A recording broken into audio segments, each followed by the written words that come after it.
السلام علیکم، میں ہوں فیصل محمد اور آپ دیکھ رہے ہیں ہمارا YouTube channel views of Faisal Muhammad. جیسے جیسے وقت گزرتا جا رہا ہے، مجھے لگ رہا ہے کہ فارم 47 کی حکومت اور اس کو چلانے والوں کے لیے سختیاں جو ہیں یا ان کی پریشانیاں جو ہیں بڑھتی جا رہی ہیں، یا پتہ نہیں شاید غالباً جو محسن نقوی صاحب نے قوم کو ٹھینگا دکھایا تھا، ایک طریقے سے میں سمجھتا ہوں وہ قوم کو ٹھینگا دکھانے والی بات تھی، تو ہو سکتا ہے کہ شاید وہ ٹھینگا دکھانا ان کو شاید کو مشکل پڑنے لگا ہے، کیونکہ حالات کچھ اس طرف جا رہے ہیں کہ مجھے لگتا ہے کہ بہت سارے معاملات میں اچانک بڑے پیمانے پہ لوگوں کو شاید اس کا جو ہے جواب دہی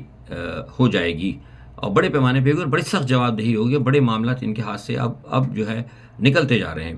کیا ہونے جا رہا ہے، کیا ہے، ہم آپ کو آگے اپنے تجزیے میں بتاتے ہیں، لیکن اس سے قبل اگر آپ نے اب تک ہمارے اس چینل کو سبسکرائب نہیں کیا تو براہ کرم سبسکرائب کریں، اور ہمارے تجزیے پسند آتے ہوں تو آپ اسے اپنے دوستوں کے ساتھ شیئر کریں اور ہم اپنی رائے سے ضرور آگاہ کریں۔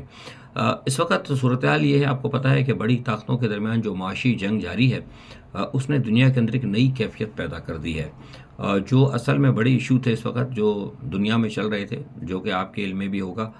جس میں کہ مشرق وسطیٰ کی صورتحال تھی، غزہ کی جنگ بلا شبہ ایک بہت بڑا ایشو تھا، اسی طرح روس اور یوکرین کی جنگ بلا شبہ ایک بہت بڑا ایشو تھا، مشرق وسطیٰ کی صورتحال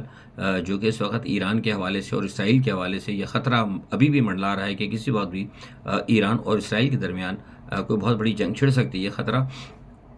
کم نہیں ہوا، لیکن یہ بڑے ایشو تھے۔ لیکن جیسے ہی یہ بڑی طاقتوں کے درمیان جو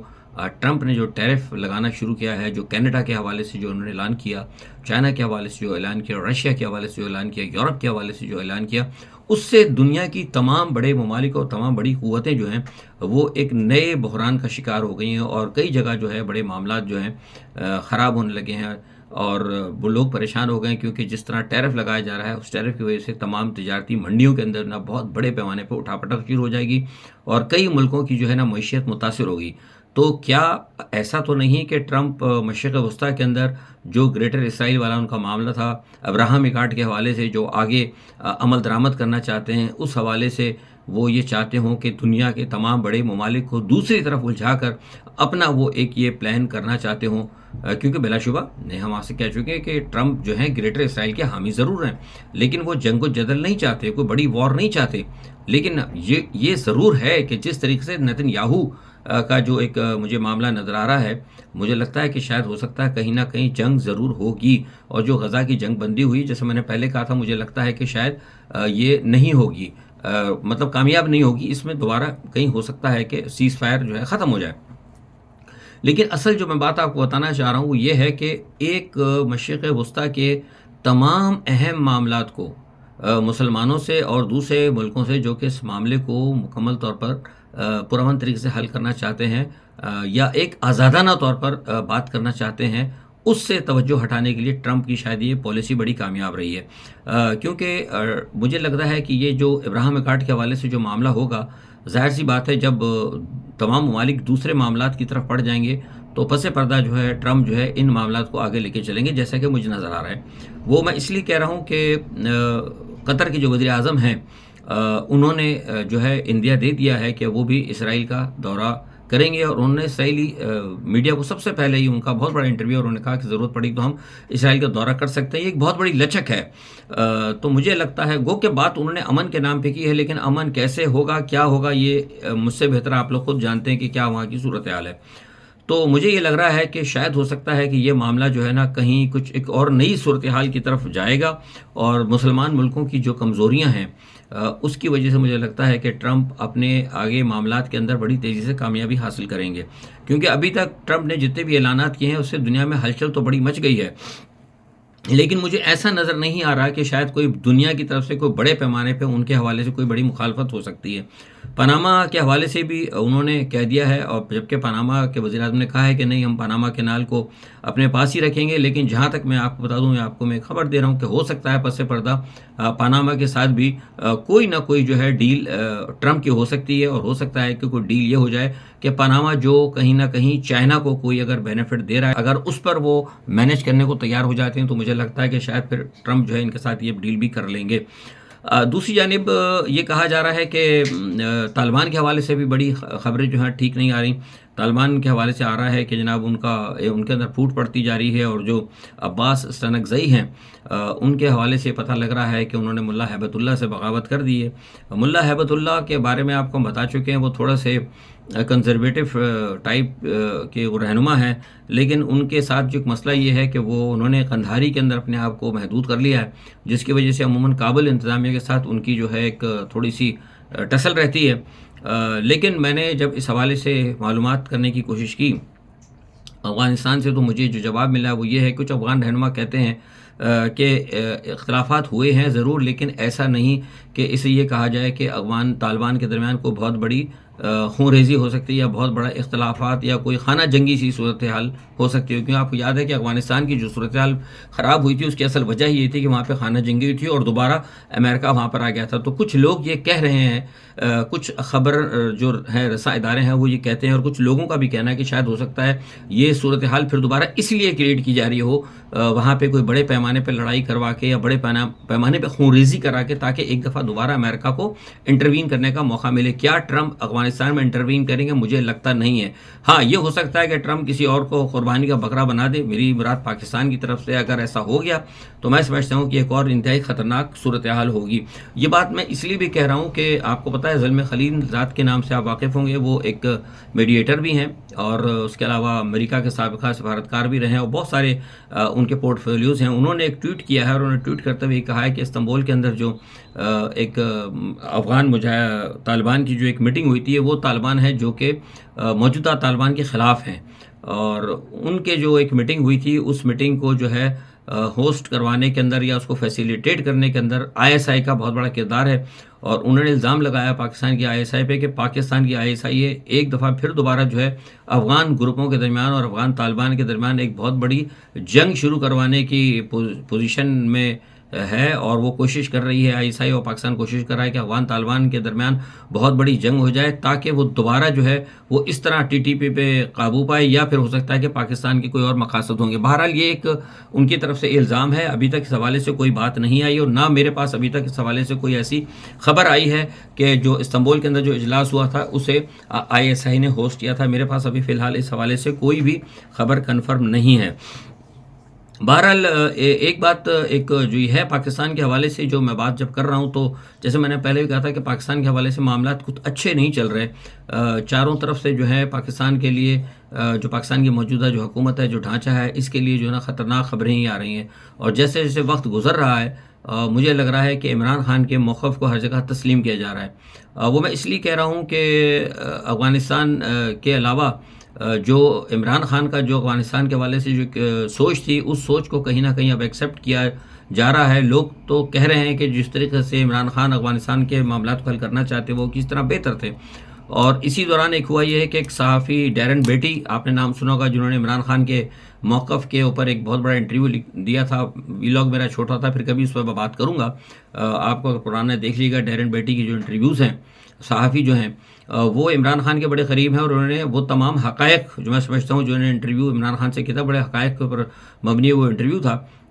وہ ٹرمپ کی عموماً تقریریں بھی لکھتے ہیں، اور ٹرمپ انتظامیہ کے بڑے قریب مانے جاتے ہیں، اور عمران کے بھی بڑے قریب مانے جاتے ہیں۔ خبریں آ رہی ہیں کہ انہیں اسٹیٹ ڈپارٹمنٹ کے اندر بہت بڑی ذمہ داری دی جا رہی ہے، تو اس کا مطلب ہے کہ وہ جو بیٹی ڈیرن بیٹی جو ہیں وہ اسٹیبلشمنٹ مخالف بھی ہیں، اور وہ بالکل جو ہے کسی بھی ملک کے اندر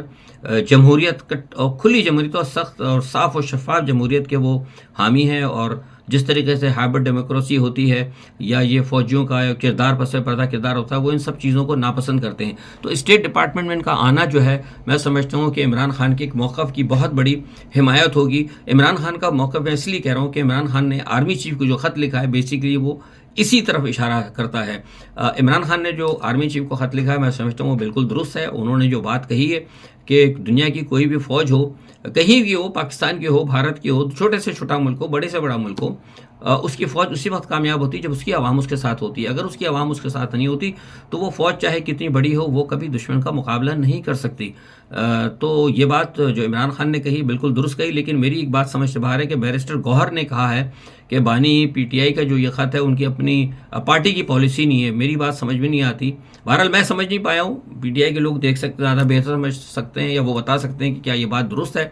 کہ کیا بانی نے اگر ایک موقف دیا ہے جو بالکل درست موقف ہے، جس کو ساری دنیا تسلیم کرتی ہے، اس کو یہ انہوں نے کیسے کہہ دیا کہ یہ پارٹی پالیسی نہیں ہے؟ اگر وہ یہ کہتے ہیں کہ عمران خان کے خط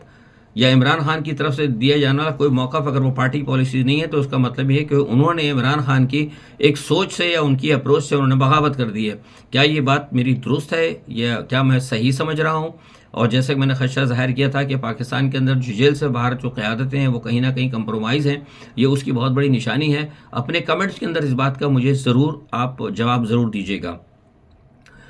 اچھا، ایک معاملہ یہ ہے، دوسری طرف یہ ہے کہ حالات پاکستان کے بدستور تو خراب ہو ہی رہے ہیں۔ آپ کو پتہ ہے بلوچستان میں مسلسل ملک دشمن کارروائیاں ہو رہی ہیں، ہمارے فوجی جو ہیں آئے دن شہید ہو رہے ہیں، اور بغیر کسی جنگ کے ہمارے یہاں ہمارے جو فوجی ہیں بیچارے وہ شہادت دے رہے ہیں، اور ابھی کل بھی 2 سیکورٹی اہلکار جو ہیں شہید ہوئے ہیں۔ اور لیکن افسوس کی بات ہے کہ ہماری جو شہباز رجیم ہے وہ اس تمام صورتحال کو کہہ رہی ہے کہ ہم ترقی کی طرف ہیں، ہم خوشحالی کی طرف جا رہے ہیں۔ میری سمجھ سے باہر ہے کہ یہ کون سی ترقی ہے اور کون سی خوشحالی ہے۔ اور ایک بات یہ کہ خاص طور پہ جو پاکستان میں ہو رہا ہے، اس کی تمام ایشو کو اگر کسی نے اٹھایا ہوا ہے، تو جیسے میں نے کہا تھا کہ جو پاکستان سے باہر بیرون ملک پاکستانی ہیں، انہوں نے اس بیڑے کو اٹھایا ہوا ہے، انہوں نے اس علم کو اٹھایا ہوا ہے۔ جو پاکستانی ڈائسپورا ہے، انہوں نے بہت بڑی کامیابی میں سمجھتا ہوں کہ عمران خان کے جو موقف کی تائید کو ساری دنیا میں تسلیم کرانے کے لیے بڑی کامیابی انہوں نے حاصل کی۔ یہ بات اس لیے کہہ رہا ہوں کہ ابھی گزشتہ 2 دن قبل جو ہے میں نے یورپ کے اندر دیکھا، اٹلی کے ایک شہر کے اندر پاکستانی جو عوام ہے، میں پی ٹی آئی نہیں کہوں گا کیونکہ میں نے وہاں بڑے لوگوں سے اٹلی سے پوچھا ہے، کافی لوگوں سے کہ کیا پی ٹی آئی کی تھے، اس میں بہت سارے لوگوں نے کہا جن کا کوئی پی ٹی آئی سے تعلق نہیں ہے، وہ ٹوٹل پاکستانی ڈائسپورا ہے۔ وہ میں بتانا چاہتا ہوں، خاص کر خان کو گرانے کے لیے انہوں ملاؤں میں مولویوں نے اپنا دین بھول گئے۔ خان کو گرانے کے لیے یہ جو